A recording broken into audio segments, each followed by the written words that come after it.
Hi hello welcome to tree media. ఈ రోజు మనతో సినీ క్రిటిక్ దాసరి విజ్ఞాన్ గారు ఉన్నారు. నమస్కారం అండి.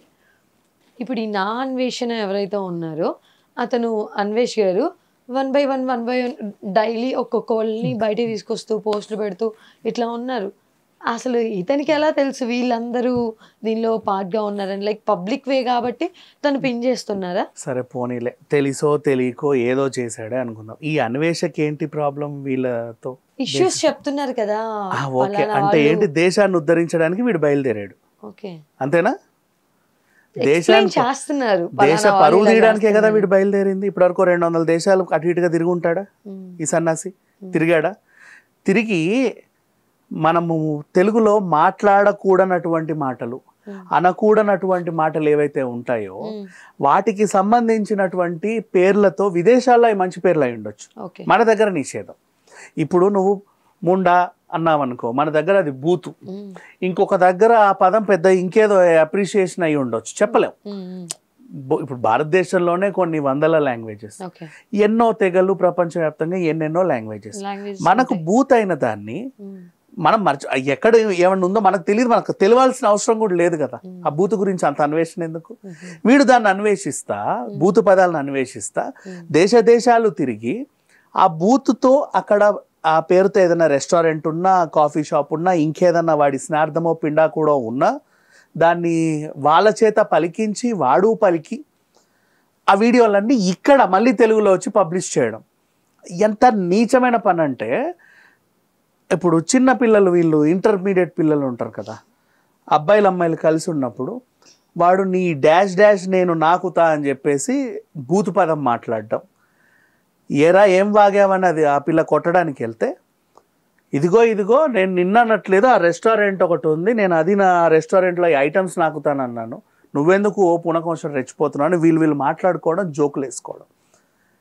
వీడు కదా ప్రమాదం, అన్వేషణ వీడు కదా ప్రమాదం సమాజానికి. చెడ్డ మాటలు తప్పే వీడు ప్రమాదం, అసలు వీడి వల్ల నాశనం అవుతుంది సమాజం అంతా. వీడు మళ్ళీ తవి తీసి ఫలానోళ్ళు బెట్టింగ్ యాప్లు ప్రమోట్ చేయడం వల్ల ఓ 10,000 మంది చచ్చారు అని చెప్పేసి వీడు అన్నాడు, కరెక్టే. వీడి వల్ల ఎంతమంది చస్తున్నారో తెలుసా? ఎంతమందికి ప్రమాదమో తెలుసా? మానసికంగా ఎంతమంది వేధింపబడుతున్నారో తెలుసా? శారీరకంగా కూడా ఎంతమంది వేధింపబడుతున్నారో తెలుసా? వీడు ప్రమాదం సమాజానికి. అండ్ నెక్స్ట్ ఆ అబ్బాయి ఎవరో ఇమ్రాన్ అనే ఆయన కూడా బెట్టింగ్ యాప్స్ ప్రమోట్ చేశాడు అని చెప్పేసి వాళ్ళ అమ్మని అనకూడని మాటలు అన్నాడు. ఆ అబ్బాయిని పాకిస్తానీతో పోల్చాడు. సరే వాట్ ఎవర్, అబ్బాయి ముస్లిం పేరు పెట్టుకున్నందుకు పాకిస్తాన్తో పోల్చావు, ఒప్పుకుందాం సార్, నువ్వు పోల్చావు అంటే దేశద్రోహి అన్నావు సింపుల్గా చెప్పాలంటే. నువ్వు మరి 200 దేశాలు తిరిగి వచ్చావు కదా, వాడు అనొచ్చు నిన్ను, మన దేశ రహస్యాలు ఎన్ని దేశాలకు అమ్మావురా నువ్వు అని అనలేడా? నువ్వు విహారయాత్రకి వెళ్ళొచ్చావంటే ఎవడు నమ్ముతాడు? ఏమేం చేసి వచ్చావు రాజకీయాల లెక్కలు, దేశం గురించి ఎంతమంది దగ్గర ఏమేమి వాగొచ్చావు అంటారు కదా. అబ్బాయి ముస్లిం పేరు పెట్టుకుంటే వాడు పాకిస్తాన్ వాడు అయిపోయాడా నీకు? పైగా వాళ్ళ అమ్మ ఏం పాపం చేసింది? వాళ్ళ అమ్మని ఇంకో రకంగా చాలా చెండాలంగా బూతుమాట మాట్లాడాడు. సరే వాట్ ఎవర్, అంటే వీళ్ళ తల్లులు ఎలా కంటారు వీళ్ళని, ఇట్లా మాట్లాడడం, వీడు మాట్లాడడం, ఇలాంటి డిస్కషన్స్ లోకి పర్సనల్ విషయాలు. వాళ్ళ తల్లికి ఆ ఇమ్రాన్ ఎలా పుట్టాడు, నిన్ను నీ తల్లి ఎలా కనిందో ఇమ్రాన్ కూడా వాళ్ళ తల్లి అలాగే కనింది. నువ్వెలా భూమి మీదకి వచ్చావు, పాపం వాడు అలాగే భూమి మీదకి వచ్చాడు. నువ్వెలా బ్రతుకుతున్నావో వాడు అలాగే బ్రతుకుతున్నాడు. నువ్వెవడివి అనడానికి ఇంకొకడిని. అండ్ నెక్స్ట్ ఆన్లైన్లో పోలీసు మన ప్రముఖులతో, ఇప్పుడు మొన్న సజ్జనార్ గారితో లాంటి వాళ్ళతో వీడు లైవ్లో ఇంటర్వ్యూలో ఏదో కనబడ్డాడు. అంటే నువ్వు పెద్దగా ఏదో సాధించావు అనుకుంటున్నావా? దేనికి? లేదా నిన్ను చూసి ఎవడన్నా అమ్మో వీడి దగ్గర ఇంత ఉందా అనుకుంటాడు అనుకున్నావా? సమాజానికి ప్రమాదం వీడు. ఫస్ట్ వీడి వీడియోలను బ్యాన్ చేయండి. డిపార్ట్మెంట్ వాళ్ళు ఇది తప్పు అని చెప్పేసే కదా నోటీస్. డిపార్ట్మెంట్ వాళ్ళు బెట్టింగ్ యాప్స్ గురించి ఇది తప్పు అని ఆల్రెడీ అంటుంటే వీడు ఒకడు వచ్చి నేను ఇంకా చెప్తా సార్, నాకు చాలా మంది తెలుసు సోషల్ మీడియా ఇన్ఫ్లుయెన్సర్లు, ఎవడెవడు ఏ వీడియో ఎప్పుడెప్పుడు అప్లోడ్ చేశాడో మీకు నేను సమాచారం ఇస్తాను, ఒక సమాచార స్రవంతి లాగా వీడు పనిచేస్తున్నాడు వాళ్ళకి. సరే చేస్తే చెయ్యి, దాన్ని చూసి పిచ్చుకొని వీడు సమాజంలో ఎలా ఉన్నాడు అంటే మొత్తం పోలీస్ యంత్రాంగం అంతా నాతో ఉంది అని చెప్పుకునే ప్రయత్నం చేస్తున్నాడు. సరే ఉంటే ఉండని, నీ ఏడుపేదో నువ్వు ఏడు, కానీ నువ్వు చేసిన ప్రతి వీడియో చెప్తున్నా తెలుగు వాళ్ళు సిగ్గుతో తలదించుకునే వీడియోలు చేసాం. నీ లాంగ్వేజ్లో ఒక ఏం మాట్లాడతావు, ఒక ఏది ఉండదు, దరిద్రం అది. ఆ భాష ఎలా మాట్లాడతాడో తెలియదు. ప్రైవేట్ పార్ట్స్ గురించి కూడా చాలా నీచంగా మాట్లాడతాడు, ఓపెన్గా మాట్లాడతాడు. ఇంకా ఇంకా నాకైతే నోరు రావట్లా.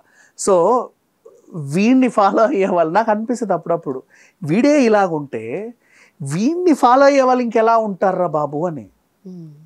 అంతమంది ఫాలోవర్స్ అంటే అంతమంది ఉన్నారా ఈ సమాజంలో, ఈ దరిద్రాన్ని, నీచాన్ని, చండాలాన్ని ఇష్టపడే వాళ్ళు అంతమంది ఉన్నారా? ఇంతమంది, అది కదా అనిపించేది. వాళ్ళకన్నా కొంచెం సిగ్గు ఎగ్గు ఉంటే వీడిని అన్ఫాలో చేస్తారు ఇమీడియట్లీ. అసలు ఇవన్నీ మాట్లాడుకోవడానికి కూడా చాలా అంటే చాలా వియర్డ్గా అనిపిస్తుంది. లైక్ ఎక్కడి నుంచి వచ్చి టాపిక్ ఎక్కడ, అసలు ఏంటి, అసలు పర్సనల్ ఫ్యామిలీస్ని తీసుకురావడం, ఇవన్నీ ఎంతవరకు? అదే కదా అంటున్నది, అసలు నీచంగా ఉంది. ఇక్కడ బెట్టింగ్ యాప్స్ గురించి పోలీస్ యంత్రాంగం వాళ్ళు ఎవరెవరైతే ప్రమోట్ చేస్తున్నారో వాళ్ళని శిక్షించాలి అని చెప్పారు. ఓకే, వాళ్ళ పర్సెప్షన్లో వాళ్ళు రైట్.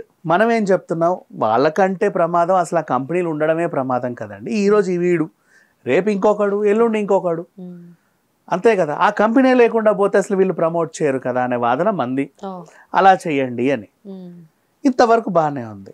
వీడెవడు మధ్యలో వచ్చి వాళ్ళందరి పేర్లు చెప్పి వాళ్ళని అసలు వాళ్ళందరూ సంఘ విద్రోహ శక్తుల్లాగా ఇంకోలాగా పోర్ట్రే చేయడానికి. నీ అంత ప్రమాదం కాదు వీళ్ళు. వాళ్ళ వీడియోలు అన్నీ చూసుకుంటే నువ్వు నీ చెప్పుతో 1,00,000 సార్లు కొట్టుకున్నా సిగ్గురాదు నీకు. అట్లాంటి వీడియోలు వాళ్ళు చేసే ఏమీ చేయరు. వాళ్ళు చాలా సింపుల్గా పేదోళ్ళకి, ఇప్పుడు హర్ష సాయి ఉన్నాడు, ఎవరికో 4 రూపాయలు దానం చేయడంలోనో ఆయన వీడియో ఉంటుంది. నష్టమేం లేదు దానివల్ల ఎవరికి. పల్లవి ప్రశాంత్ రైతు బిడ్డ అని చెప్పుకున్నా, నష్టమేంటి? నువ్వు రైతు బిడ్డ, ఇప్పుడు రైతు బిడ్డ అయినా కాకుండా ప్రాబ్లం ఏంటి? ఆ వీడియో వల్ల చూసినోడికి ఏమన్నా కళ్ళకి రక్తం వస్తుందా? లేదే. ఆ భయ్యా సన్నీ యాదవ్ ఆయన కూడా ఆ దేశం ఈ దేశం బైకుల మీద అక్కడిక్కడ తిరిగి ఏదో ఎవడు చూడనివన్నీ చూపిస్తున్నాడు. దానివల్ల ఎవరికి నష్టం లేదే. నీ వల్ల నష్టం. నువ్వు దేశంగాని దేశం వెళ్ళి అక్కడ ఉన్న బూతునంతా మాకు చూపించేస్తున్నావు. ప్రాస్టిట్యూట్ అమ్మాయిలు రోడ్డు మీద ఉంటే వాళ్ళని అసహ్యంగా గెలికి వాళ్ళు ఎంతకొస్తారు, ఏ దేశం వెళ్తే వాళ్ళు అవైలబిలిటీలో ఉంటారు కూడా చెప్తాడు వాళ్ళ దీనికి. వీడు కదా ప్రమాదం. ఆ బెట్టింగ్ ఒక బెట్టింగ్ చేస్తున్నావు కానీ వీడు ప్రమాదం సమాజానికి. ఇలాంటి వాడిని కదా అన్ఫాలో చేయాలి. మరి ఇప్పుడు వీళ్ళందరూ ఏం చేసి వాడు చేసిన తప్పేంటి? అది తప్పని కూడా వాళ్ళకి తెలియదు. నేను తప్పని కూడా అన్ను.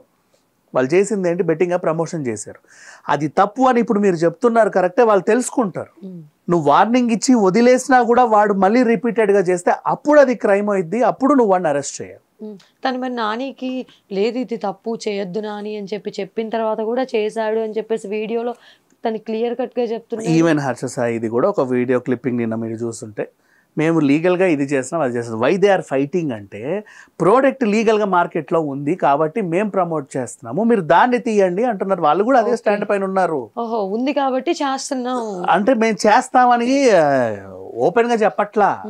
వాళ్ళ ఫైట్ కూడా అదే. ముందు వాటిని నిషేధించండి. ఫస్ట్ మీరు ముందు వాటిని నిషేధించండి.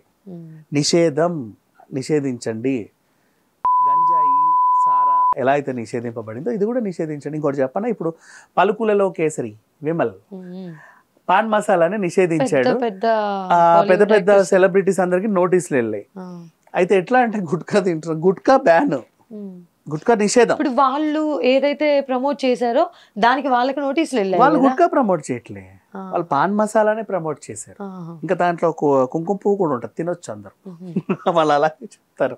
అయితే విషయం ఏంటి, గుట్కా నిషేధమే కానీ ఆ రా మెటీరియల్ బయట అవైలబిలిటీలో ఉంటుంది. వీళ్ళు తంబాకుని నిషేధించారు. గుట్కా, ఖైనీ, తంబాకు నిషేధం. ఓకేనా. సిగరెట్ నిషేధం కాదు. Cigarette is made from tobacco again. Then pan masala, ఇప్పుడు పాన్ మసాలాలో తంబాకు కలిస్తేనే గుట్కా. ఓకేనా. నువ్వు గుట్కా నిషేధించావు కానీ ముడిసరికి అమ్ముతున్నావు, పాన్ మసాలా అమ్ముతున్నావు, సిగరెట్ అమ్ముతున్నావు. వీడేం చేస్తున్నాడు, పాన్ మసాలా కొనుక్కొని సిగరెట్లో ఉన్నదంతా లేసి దాన్ని కలుపుకొని తినేసి గుట్కా లాగా ఎంజాయ్ చేస్తున్నాడు. అంటే వాళ్ళ దాంట్లో వాళ్ళు వెతుక్కుంటున్నారు. నిషేధిస్తే అదంతా దరిద్రాన్ని అంతా తీసేయండి, అదంతా దరిద్రమే. ఇప్పుడు టీవీలలో కూడా మనకు సినిమా ముందు వేస్తారా ఇంత క్యాన్సర్లో. ఇప్పుడు వీళ్ళకైనా ప్రమోషన్స్ చేస్తున్నప్పుడు ఎందుకు ఈ ప్రమోషన్స్కి ఎందుకు ఇంత డబ్బు ఇస్తున్నారు అసలు? ఎందుకు వేరే ఏ ప్రొడక్ట్స్ కూడా ఏదో ఫేస్ క్రీమ్స్కో లేకపోతే ఇంకోటికి అంతంత డబ్బులు రావు. బెట్టింగ్స్ ప్రమోట్ చేస్తే వచ్చిన డబ్బులతో అని చెప్పి అంటున్నారు.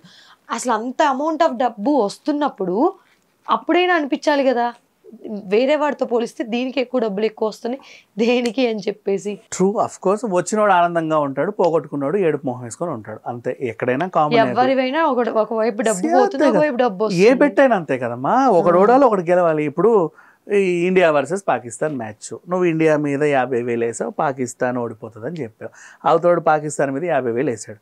అయితే 50,000 ఇటన్నా రావాలి అటన్నా రావాలి, అంతే. వీడికి వస్తే వాడు ఆత్మహత్య చేసుకుంటాడు, వాడికి వస్తే వీడు ఆత్మహత్య చేసుకుంటున్నాడు. ఇక్కడ ఇదే ప్రాబ్లం. సో ఇది ఆడకండి, ఇది జూదము. కాబట్టి దీన్ని నిషేధించాలి ఫస్ట్.